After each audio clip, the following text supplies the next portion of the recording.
From one coast to another, it's KeVern.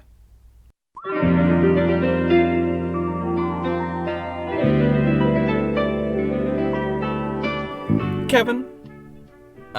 Bernard Sanders.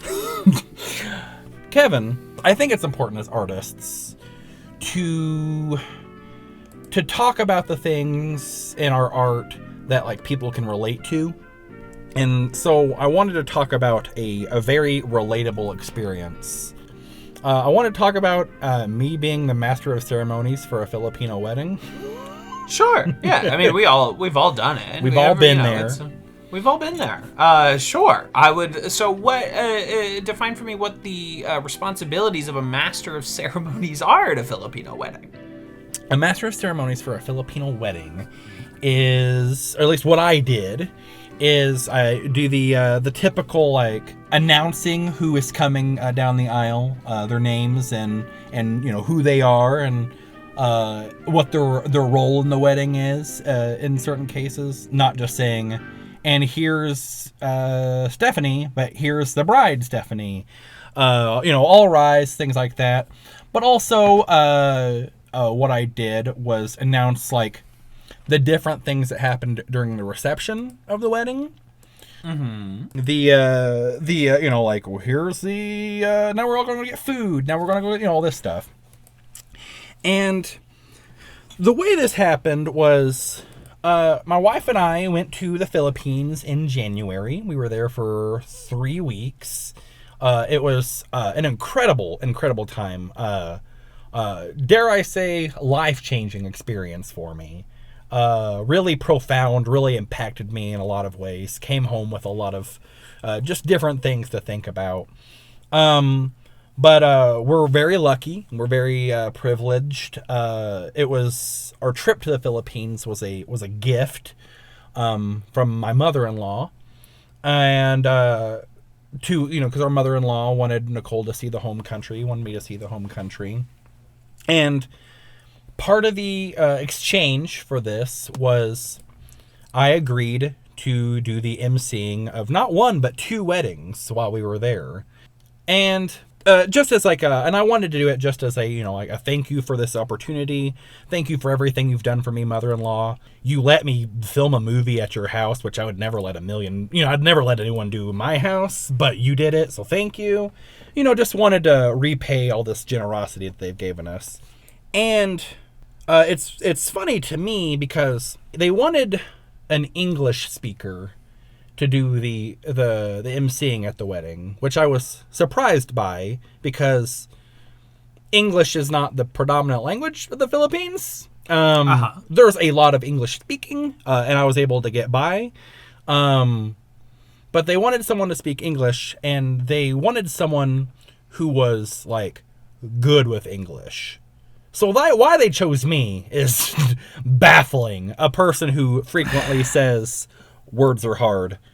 And a person who, as someone who edits this podcast, these episodes when we record them are usually about 40 minutes. By the time I cut out all the uhs and likes and uhs and all the spaces between words and me stuttering, it comes out to about 28 minutes. I cut them down to almost half their length, just cutting out me trying to think of what I'm going to say next, or me saying the beginning of a sentence 4 times before I start saying the sentence. I just did I'm right there. But they wanted someone who's good at English to MC this, and they chose me for whatever bizarre reason. But the first wedding reception MC thing I did was maybe the worst I've ever bombed on any platform ever. Just like that scene in A Clockwork Orange where they're holding his eyelids open? Me emceeing a Filipino wedding was like my mouth being held open and being force-fed just a line of shit. Just eating shit constantly. I bombed super, super, super hard. They wanted an English speaker, but the family I was working, my family does not have a lot of like Stevens and Bill's and Linda's. They're all names that are a little unfamiliar to me. So it was really awkward and uncomfortable for me to say what looked like a person's name, but say it so badly that the person whose name it was didn't even recognize it. So that was fun. There were several times where I would announce something like, next we're going to do the bouquet toss. And then someone would approach me and say, oh no, we're doing that later. And after I'd already announced it. It kind of ties into that thing, Kevin, where like, and I think you've experienced this too, where people don't realize, like, I know it's just like announcing names at a wedding, but people don't realize kind of like how difficult performing is and how difficult. Yeah, it is a skill unto itself. Make no mistake. Yes. Acting is more than just memorizing the words and saying them. Yes, I hear all kinds of people all the time talk about how, like, you know, acting is not a real job, you know, that they could do what said actor did in said movie, and my answer is always, no, you could not. We see over and over the difference between professional, accomplished actors and amateurs. There is an undeniable difference between them. You see it every day on YouTube.com when people that make video essays give themselves lots of scenes and dialogue to do, and not a line they deliver is remotely relatable or, shall I say, well delivered. Yes, acting is and performing in any capacity, comedy or otherwise, is absolutely a skill set unto itself. And I don't want to say, like, I don't think I'm good at it, but I think I'm like passing. I on a good day, when you get a really good performance out of me, you're getting like a C+ out of me, maybe B-. Okay. I was trying to do the thing that, like, all the performers and all the, like, the weddings I've been to where they've had like someone hosting the thing, like, I really enjoy it when those folks have a personality and it's not just like, so I was trying to inject some of my own like funness into it, but everywhere I go, like, I'll make a lot of jokes that I think are really funny, but just like go over like a pregnant pole vaulter, just do nothing. And so when there's a language barrier there, it's even more. The official language of the Philippines is a language called Tagalog. And for whatever reason, me saying Tagalog, it's more than just a mispronounced Girl Scout cookie, didn't play there. For whatever reason. Oh man! Yeah. I mean, when you're bringing A material like that, how could you die? It's the crowd. It's not you. Exactly. The first wedding was themed at a space theme, and so all the tables were like, instead of like table A, it was like table Jupiter, table Earth, table. And so whenever I'm announcing the different tables, and I say like, next up, my favorite Sega, Saturn, like, nothing. Wow. Yeah. Absolutely nothing. Wow.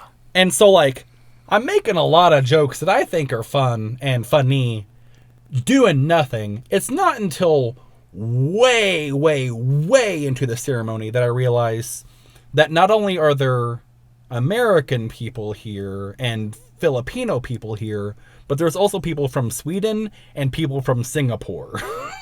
So there's 4 different languages I have to transcend. One that I speak and I don't speak well. And so, like, there was a lot of times where I would say something, and even if I wasn't making a joke, just like, your table is now ready to go get food, where I would get nothing. And it was like, it was worse than being left on red when sending a text message. Because at least when you're left on red, you know they received the message.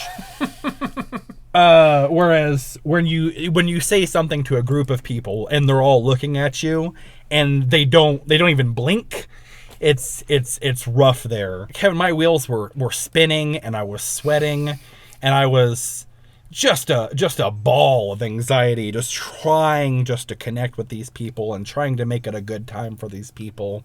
There was a band there, and they were just like kind of sitting on their instruments for a while. So this was the biggest whiff. There was one point where I'm like, music's a universal language. Everyone likes music. Maybe I can get the band going, just playing while I'm doing something.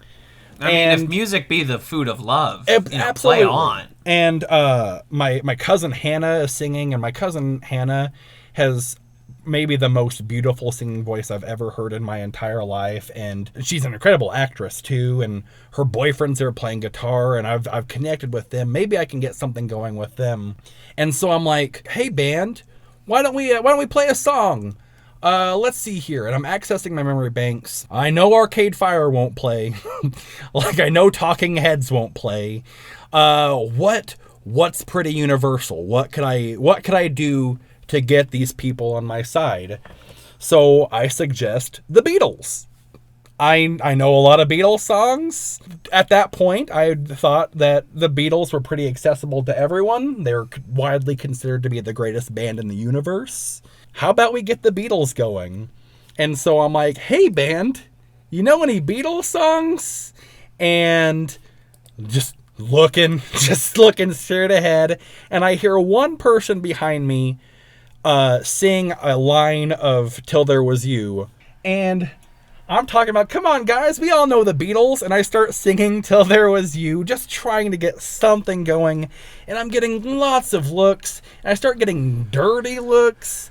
And then halfway through this like 10-minute portion of just trying to get the Beatles going while people are like getting their food and getting their pictures with the bride and groom, I think back to that Beatles documentary I watched, the Beatles Anthology, where the Beatles were performing in the Philippines and publicly snubbed the wife of the president and were declared enemy to the Philippines.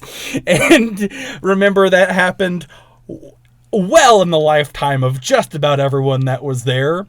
So not only am I bombing at this wedding, I am like publicly endorsing someone who is considered to be an enemy of the entire country.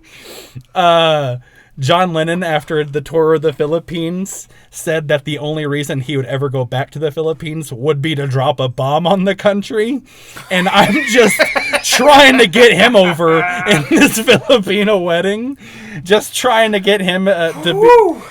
And then, of course, like, I realized this halfway through this.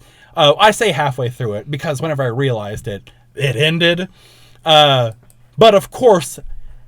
because I'm not thinking, I realized it, and I was like, oh, wait, I can't talk about the Beatles here directly into the microphone. It was, not publicly, but I apologized to the bride and groom afterwards, like, hey, I'm sorry. I'm sorry that this was the best day of your life and I absolutely ruined it. I'm sorry that your memory of the day that you two united in your love for one another, like, I was a part of it. And I'm sorry that I invoked, like, who I thought were four seemingly innocent lads from Liverpool. I'm sorry I brought them up. Sorry I made jokes about Sega Saturn. I'm sorry that I laughed after I said, and now tabled Uranus. I'm sorry that I just completely ruined your wedding. I don't know whether it was Filipino niceness, family niceness, or genuine niceness, but they said they didn't mind. But KeVern, I ate shit so hard and so big, and I was absolutely devastated from it. And to top it all off, on the program that announced like everyone's role in the wedding, I was credited as Bern. B-E-R-N instead of Vern. V-E-R-N. Damn, they roasted you. Yes. That's little did you know that is a secret insult in Filipino culture. Oh, gotcha. It's Tagalog for like this horse ass or something. Yeah, exactly. Friend of Lenin. Yeah, but not Lenin. Lenin. No. N-N-O-N. Yes, it is. It is when when one is called Burn in the Philippines, a telegram is wired directly to Mark David Chapman, saying, "This one next, this one now." This guy, he's the next one. Guy. You will be eligible for parole if you make this guy your number one priority. Make it happen. I wonder how Mark David Chapman is doing in prison. Like, is he popular? Is he unpopular? Are there a lot of people that are gunning for him in the same way that he gunned for one Jonathan Lennon? These are the things I wonder. How many people are after him? How many people, if asked whether or not they would like the Sega Saturn to be referenced at their wedding, like on Earth, how many of them would say yes? Not like a, I guess, but why? Like an unequivocal yes? Yes, please bring up the Sega Saturn at my wedding. By a long shot, the second worst Sega console ever made. Yeah. I don't know, it's just like, I guess just because of the language barrier, people, they didn't realize that, like, yes, you've seen photos of me with a microphone on stage, but that was to an audience of 25 people, and I was pretending to be Mark Twain. Like, it's not, it's not because, you know, I'm good at what I do, or that there's an audience there for me. And it's definitely not because, like, whenever I realize I'm not doing well, my wheels start spinning like a car caught in a snowdrift. Like, and just try to cling on to anything that registers in my brain. For sure. For sure. Yeah. I think they thought you were like Bo Burnham. Yeah. And in a way I was like Bo Burnham because I was having a very public panic attack with a microphone in my hand. Did you make happy? I was told I made happy. There was a lot of people who I'd connected with prior to the wedding that really enjoyed watching me, like, flail. Really. So, like, there was some happy made. Just not maybe the happy that you would expect or want at a wedding. Not the quote-unquote happy couple. No. And, like, everyone came alive whenever, like, the games started and when, like, the dancing happened. But that wasn't because of me. That was maybe because I wasn't a part of it. But it was because that's just a time when one is happy. Yes. The stuff that people really enjoy on the internet is not so much, you know, Mike Hanford doing barely jokes in front of a Comedy Bang Bang live show, but like carpool karaoke. For sure. You know, like... Yeah, you really did the celebrity lip sync challenge up there on stage. Now, you know, there are different ways that you could publicly apologize for what you've done here today. You know, to I think, you know, in a time when comedians are being persecuted for what they say, in a time when you just can't say what used to be said, you used to be able to speak truth to power, and by power I mean disenfranchised minorities. You used to be able to speak power to those people, but now, I mean, you know, I got a template over here for you to write a little apology letter. It feels ridiculous for comedians to be making serious public statements, but here we are. I'm a comedian who was funny enough to get SNL. That can't be taken away. Of course, I wanted an opportunity to prove myself at SNL, but I understand it would be too much of a distraction. I respect the decision they made. I'm honestly grateful for the opportunity. I was always a Mad TV guy anyway. I don't want to say this is the way he fucked up, because he fucked up in a big way, but the way he fucked up in a way that... By being very racist? Well, yes, because that's a terrible thing to do, but the way he fucked up in a way that excluded him from SNL was that he was racist instead of transphobic. SNL was fine with they were so fine with It's Pat that they made a movie of It's Pat. But everyone in SNL. Oh, I'm glad we're finally getting to our actual favorite topic of conversation: SNL. Old SNL. They were you know, how times changed. No longer can Mike Myers play every Asian character for seasons of SNL. No longer is that. For whatever reason, that's uncouth, and for whatever reason, they didn't have Julia Sweeney at the 40th anniversary SNL special come out as It's Pat. And, That's weird. That's weird how that happened. And, do the bit where she falls and she goes, "Oh, my nuts." And everyone's like, "Well, at least we know you're a man now." And she pulls a pack of peanuts out of her pocket. Yeah. They ran that sketch. They did. Like a lot. They did multiple Over and over. It's Pat sketches. It's Multiple. amazing. Multiple It's Pat sketches. On that one premise, multiple It's Pat sketches. You see, the thing about the Coneheads is they're aliens, and they don't understand our culture. So we're going to do that 37 times and for an entire film. Yes. It's funny. That right there is funny. Not like current day SNL, which is not funny. The Coneheads, that's funny. Here's a famous John Belushi character. He is a samurai. That's funny. Not like today SNL. John Belushi as a samurai, that's funny. Here's a famous Saturday Night Live sketch. Two people will say racial slurs to each other. Here's a classic SNL sketch. John Belushi, again, he says cheeseburger 3 times. He says cheeseburger, cheeseburger, cheeseburger. And that is the sketch. Now that's funny. Comedy today is not funny. And it's too safe, and it's too safe. You're supposed to take risks, and you're supposed to go out there. And if a comedian can't talk about horrible things, then what can they talk about? If a comedian cannot do Asian voice, then like what even are we doing? I should have made everyone who came to this wedding put their phone in an electronically controlled bag that has to get put in a locker, and made them all sign NDAs before they walked into the venue. Because if I can't work out material in a safe space, if I can't be like Jerry Seinfeld, the richest motherfucking man on the planet, and say horrible things, and like, what can I do? Jerry Seinfeld, a guy who dated a 17-year-old girl whenever he was 38 years old, and people are fine with it. It doesn't get brought up.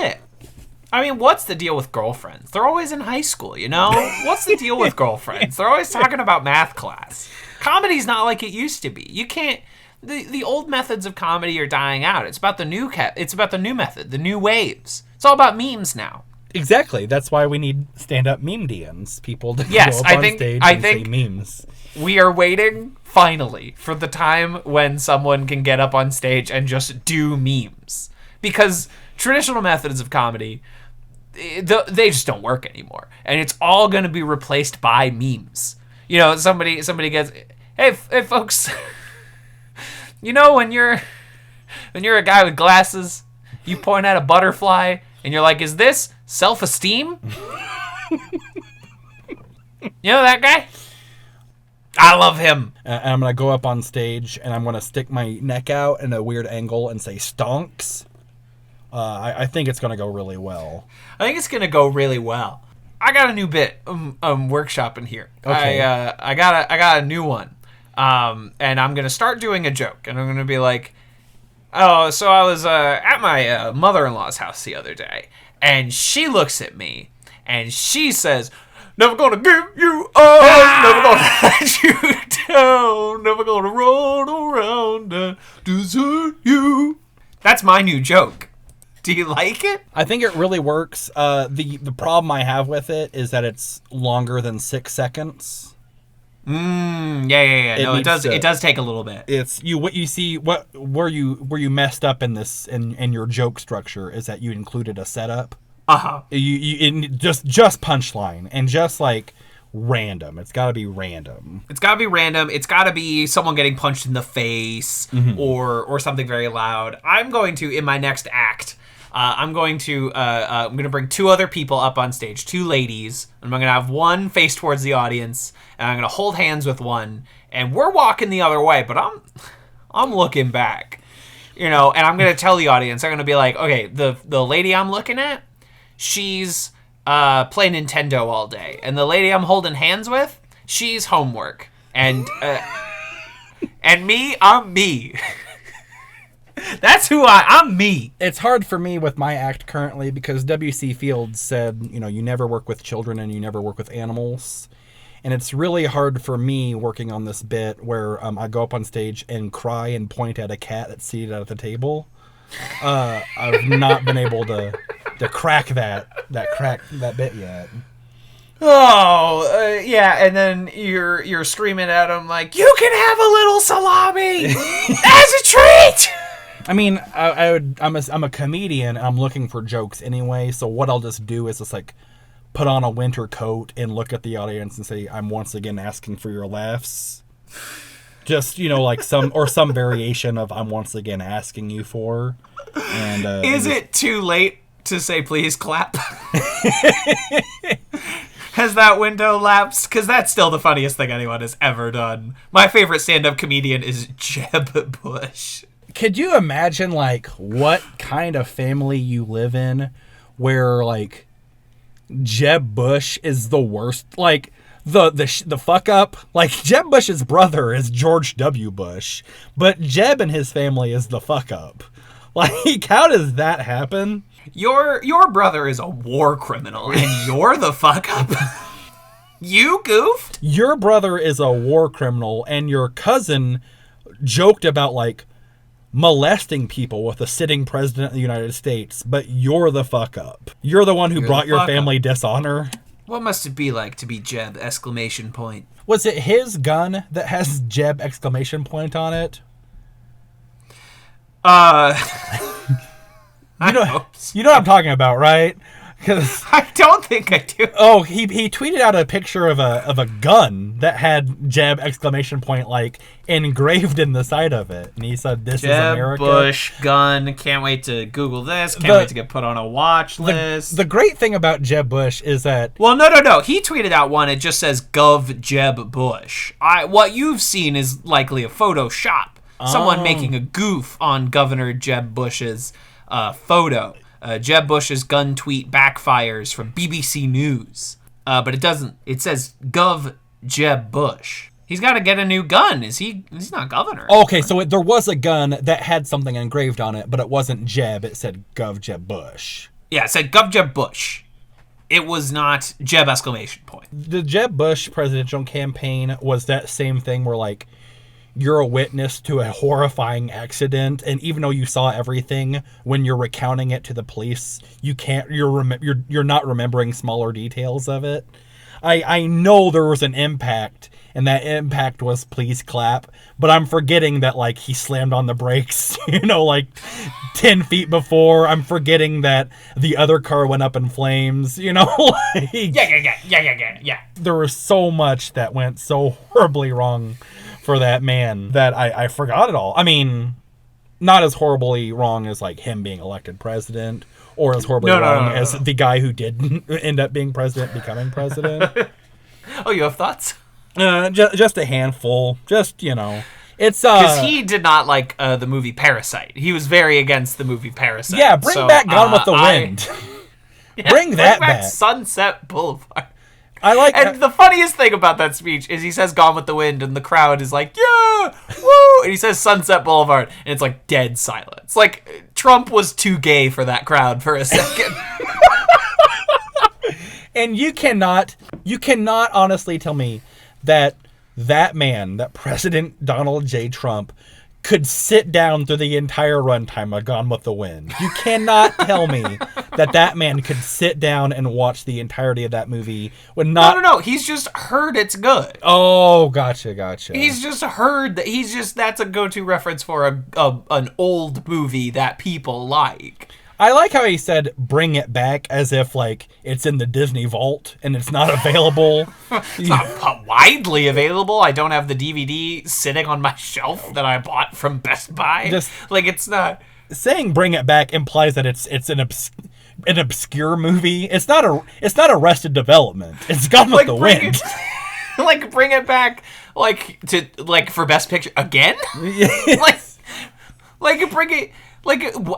I'm sorry. I'm going to be the first guy to say this. What's wrong with his brain? What's wrong with that guy's brain? Us being us, the big thing that we're ragging on him right now for is his taste in movies. As Yeah, if I mean, because that's that's the big... that's the one thing I feel qualified to speak on. The rest of it is also bad. That's but the true. thing that I feel qualified to speak on is his opinion of Parasite winning Best Picture. That is what I have the degree for. That is true. I know racism is horrible, but I can't speak from a place of like, I'm a victim of racism. But Nor am I an expert on its systems or effects. Yes, but I can speak with a level of like expertise on like, you have shitty taste in movies. I can, that's fair. I'll give you that. What a fucking guy. I mean, like, what a fucking guy. It's frustrating because the whole system's fucked and we're going to hell. But also it's frustrating because it's like, it's this. There's a whole big egg of ideas and things that I think are wrong, and I just don't want to attract the people that like are into that guy into my life, so I just have to keep sitting on it. You know what I mean? Like, for sure. I don't want my whole online persona just to be inundated with, you know, like frog pictures and red hats and things like that. My hometown very proudly voted for this guy, even though he just recently commuted the sentence of a Democratic governor they all hated. And I would, as much as I would like to think that if I went back to my hometown right now, it would be like, it looked like the rapture because everyone would be laying there dead with aneurysms.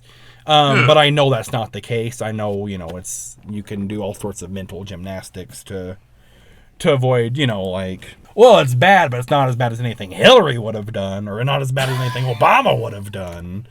Releasing this guy that we fucking hated more than anything. Yeah, it's not. The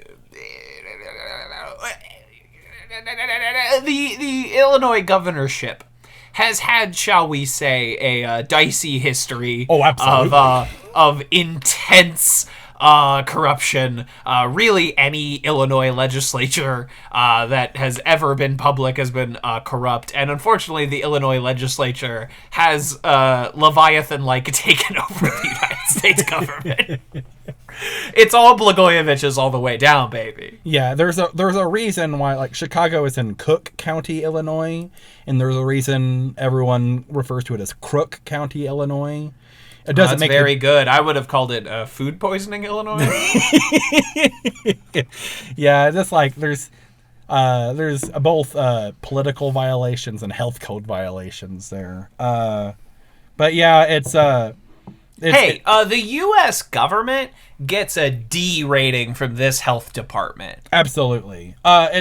We're in a situation where, like, the best case scenario, and I'm going to be put on a watch list for saying this, but the best case scenario is like a designated survivor situation. Just like, hopefully, like, we just got to play the roulette, you know, and hopefully we get a good one. What's the line of secession here? Like, what is the designated survivor? How deep do we have to go down till we get like an okay egg, not a good egg, but like an egg that it's like, that's fine. An egg from like Aldi's, you know, it doesn't have to be. Yeah. Not even an egg from like Walmart, but just an egg from Aldi, you know. It's not farm to table. Yeah. I just ask that I be able to get an egg and know that it is not pre-poisoned. Mm-hmm. I don't know like how the because I've never watched the show, so I don't know how designated survivor works. But I think it's just random, right? There's one guy in a bunker somewhere in case for whatever reason everyone else dies. Yeah, and it's during like something to that effect. It's during like the State of the Unions and like those big things where like everyone's in one room. Yeah, exactly. Where if some sort of like, if the bad guys from Wanted wanted to curve a bullet, they could get everyone. You know what I mean? Yeah. I don't know if it's just like a roulette. If Guy Fawkes is up to his old tricks, you know. I wonder if there's people who just like, because this fucking president fucking sucks ass. And so like, if I was a representative or a senator, like which would be better? Like, blowing up with them so I don't have to be a witness to anything, or like taking on the leadership of the whole world after like that event. Like, I don't know which one is better or worse. And I wonder, like, is it a random thing, or are there guys just like, I'll take it? Like, or there's people who's like, I would rather take on a wartime presidency than just hear this guy talk for an hour. Like, I think it's always Ben Carson. Oh, gotcha. I think it's always been, because we thought that was going to be the end of it. Like, this idiot surgeon was taking over the U.S. housing department, and then I haven't heard a lick from that guy in like 4 years. So I think he's in a bunker. And like the big like thing that was like paraded around that motherfucker, that dumb motherfucker, was that like he was responsible for the first separation of two people that were like of conjoined twins that were conjoined at the brain, and like that was like bragged about, like, the skilled surgeon, he did this. And like at no point did anyone ever mention the fact that like one died instantly after surgery, one died 2 weeks later.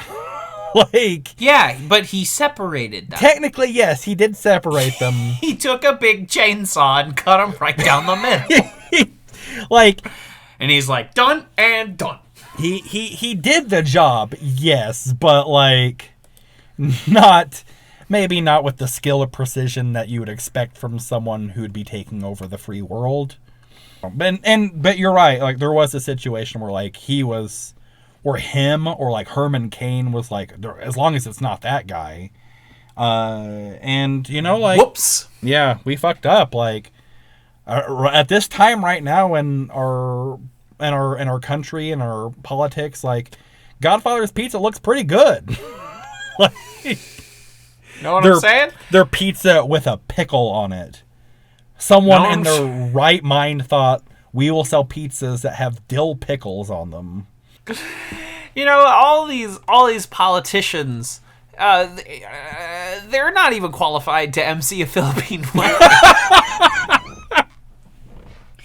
You know, I was thinking about it like, you did a better job there than they did in the government.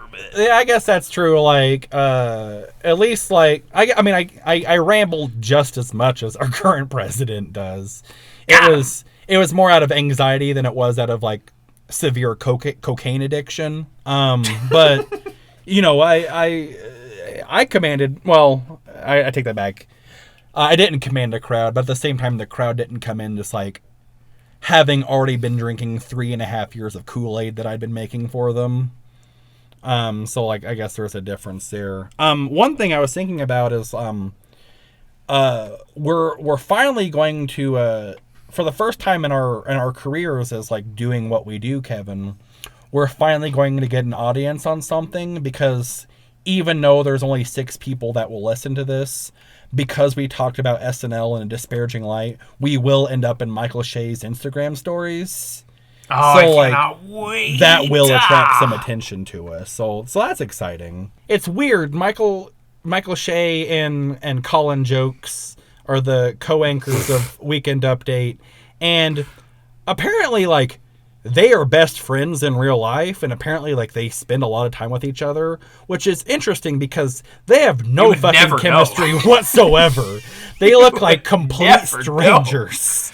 Like, even though there's video evidence of them being in the same room with each other week and week and week after week, like they always look like they just sat down and met each other for the first time just a minute before they started rolling on them. They have the energy of when Franco and Hathaway co-hosted the Oscars. Of two people who were sort of assigned together, but were not in any way close. And I don't know how it happens, and I don't know, like, Scarlett Johansson is one of the most talented working actresses today, and it's like, she oozes, maybe it's because she oozes charisma that she is okay with being involved romantically with someone who is just a black hole of charisma. Just someone... movies, opposites attract. You know, so the charisma void and the charisma fountain sort of just came together. The charisma void and the charisma like supernova, like that's how far apart they are.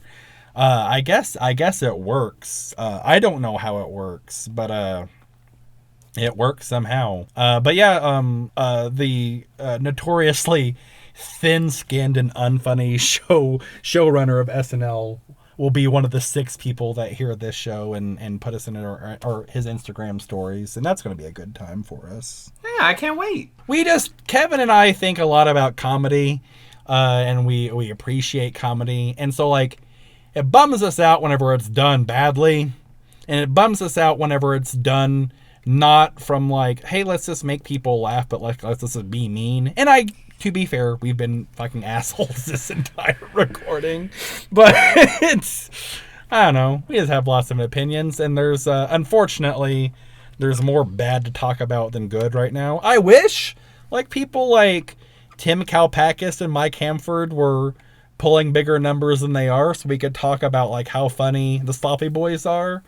But unfortunately, the only thing that's tracking right now is Alec Baldwin playing dress up and him saying like, you know, cuffeffy and hamburgers. There's this really subtle thing he does with his lips when he does a Trump impression. And it's so, what great satire. I once overheard, it was on Hollywood Handbook, they referred to Alec Baldwin's impersonation of Donald Trump as driving through the night with no headlights. And I think that's just a really apt description, a really great description of what Alec Baldwin does. Someone who saw Anthony Atamanuik do an impression once, and he's like, yeah, I can do that. The state of comedy and the state of politics is no good, y'all. It's no fun. It's no good. But I've been thinking of a joke. Oh? And I go up on stage and I say, now think about Adam Driver punching a wall.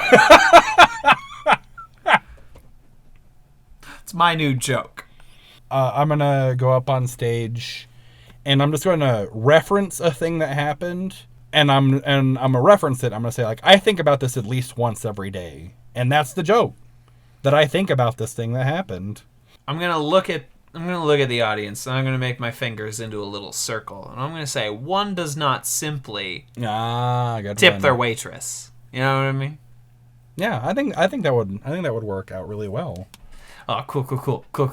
And I'm going to just go up on stage and listen to like just anything, and then at one point just turn the volume all the way up and like shout it. You know what I mean? Yeah, for sure.